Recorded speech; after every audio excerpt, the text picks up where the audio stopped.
Bibili ka ba ng Yamaha Mio Gear S ngayong taon? Panoorin mo muna ito. The 7 pros and cons of buying the Yamaha Mio Gear S 125 this year 2024. Roll intro.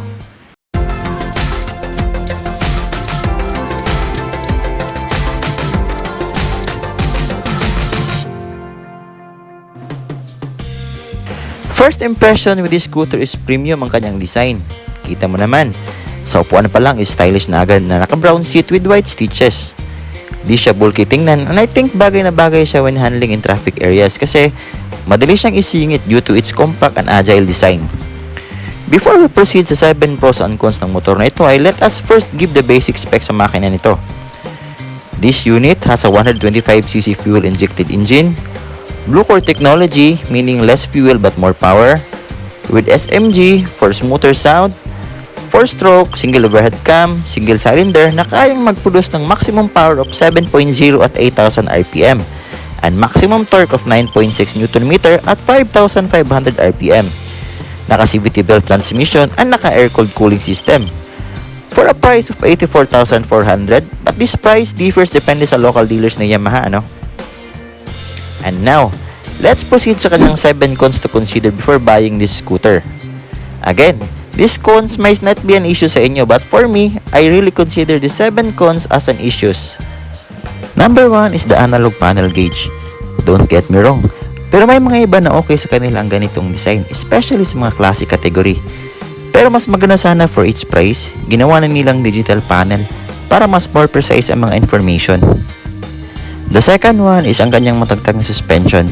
Well, basically, ang suspension nito ay naka-regular telescopic fork sa harap at unit swing naman sa likod, kaya expected na talaga na matagtag ito during rides.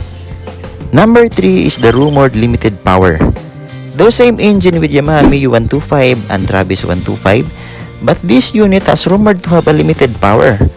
I don't know when it comes to engine technicalities kung bakit, but there are quite a number of riders, though di naman lahat, complaining na limited power compared sa other 125 segment ni Yamaha. Mas mabilis ng hamak si Yamaha Mio 125 at si Travis 125 even having a same engine specs. But quality wise, mas maganda kung na-experience nyo ito ay pa-check nyo agad sa kasa. Number 4 is the not so clear headlights during night rides. Well, expected na talaga sa mga bagong labas ng mga motor ngayon di talaga ganun kalakas ang ilaw. Kung much of a night rider ka need mo talagang magpakabit ng MDL kasi mahina ang LED lights talaga nito during gabi. Number 5 is ang kanyang idling issues during cold start. Again, I'm not sure sa engine technicalities nito, but there are quite a number of riders na claiming na masyadong mababa ang minor nito, na para bang naghihingalo ang makina during cold start, which resulting to vibration sa motor. Kaya kung ever na-experience nyo ito kailangan nyo talagang ipa-adjust sa kasa agad. Number 6 is ang kanyang inaccurate reading of fuel gauge because of floater issues.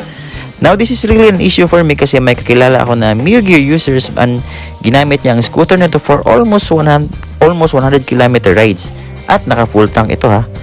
Napansin niya na halos hindi na move ang fuel gauge nito when running, thinking na matipid ito sa gas kasi hindi na move yung fuel indicator And then when he stops para mag-relax, and then when he turn on the engine, biglang laki ng bawa sa gas.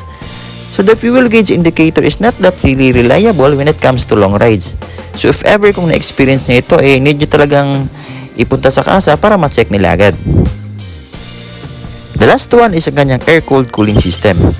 Well, I'm not a hater of air-cooled system ha, but overall mas maganda sana kung ginawa na nilang liquid-cooled para mas reliable ito during long rides. And those are the 7 cons na kino-consider ko before buying this scooter. And now, let's proceed sa kanyang 7 pros na why you should buy this scooter. Number 1 is ang kanyang body fairing scratch protection. Well, meron siyang scratch protection sa leg, sa footboard, and sa body, which is a big plus especially sa mga nag-aaral pa lang mag-drive sa scooter kasi much prone sila sa pagkakatumba. The second one is ang kanyang kickstarter system. Oo, meron na siyang kickstarter system. Malaking tulong ito especially if nag-trouble ang electric starter mo or ang battery. Meron kang another option para mapandar ito kaya it's a big plus for me. The third one is ang kanyang safety added features. Meron itong start and stop system, answer back system, hazard switch, double utility hook, at USB charging system na talagang makagamit mo everyday. Pang-apat is meron itong wide footboard. Meron itong rider side back step, plus slip resistant na ang footboard nito. Kaya pwede kahit anong foot position mo dito para mas relax ka during sa biyahe. Number 5 is ang kanyang stylish and comfortable seat. Well, di naman talaga siya big advantage kasi napapalitan ito. Ako kasi di ako fan sa mga flat-seated seat, yung manipis na lang ang foam. Mas gusto kang makapal na foam padded para mas comfy sa mga puwet natin. But I give the credit sa Yamaha kasi ginawa talaga nilang elegante ang motor na to because of this stylish looking seat. Number 6 is ang kanyang low seat height. Majority sa mga Pinoy ay di talaga ganun katangkaran, kaya mas friendly ang scooter na ito. Kasi meron itong mababang seat height na 750mm. Abot kaya ng mga average height ng mga Pinoy. The last one is ang kanyang pagka-agile design. Perfect pang singit during traffic kasi sa kanyang light and compact design. Plus magaan lang ito kasi 95 kg lang ang motor na ito. Kaya madali lang talaga siyang i-handle. And those are the 7 pros and cons to consider before buying this Yamaha Mio Gear S125 this year 2024. Again, uulitin ko po, wala pong perfectong motor. Always po merong good and bad side yan. But the question is kung kaya mo i-handle ang bad side nito. Well, aftermarket accessories is always present to the rescue. Kaya ma-eliminate natin yung mga issues but in exchange, mapapagastos po tayo. So hanggang dito na lang. Kita-kits sa susunod na vlog natin. This is Joe Motology saying ride safe po sa atin lahat mga master.